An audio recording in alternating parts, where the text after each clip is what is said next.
സോനയാണോ? ശ്വേതയാണോ?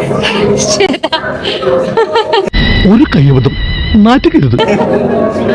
Okay, happy birthday. Flashback. Antony അല്ലേ? Django, നീ അറിഞ്ഞ എന്നെ മനസ്സിലായോ? Happy birthday. കൂടെ പഠിച്ചിട്ടുണ്ട്. ആരുടെ കൂടെ? എനിക്കറിയാൻ മേലാത്തോണ്ട് ചോദിക്കുക, താൻ ആരുവാ? Happy birthday. ആരാഴ്ച മനസ്സിലായോ? പറ. ഇല്ല, അറിയില്ല.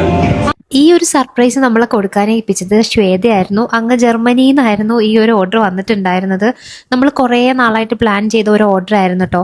ആള് 2 ടീഷർട്ടും പിന്നെ അതുപോലെ സ്പ്രേ ഒക്കെ നമ്മുടെ കയ്യിലേക്ക് കൊടുത്തു വിട്ടിട്ടുണ്ടായിരുന്നു വേറൊരു ഫ്രണ്ട് വഴി. അലുവ അറേബ്യൻ പാലസിൽ വെച്ചായിരുന്നു നമ്മുടെ കേക്ക് കട്ടിങ്ങും പ്രോഗ്രാം എല്ലാം. അപ്പോൾ വീഡിയോ എല്ലാവർക്കും ഇഷ്ടപ്പെട്ടെന്ന് വിചാരിക്കുന്നു. സോ നമുക്ക് അടുത്ത വീഡിയോയിൽ കാണാം. ബൈ.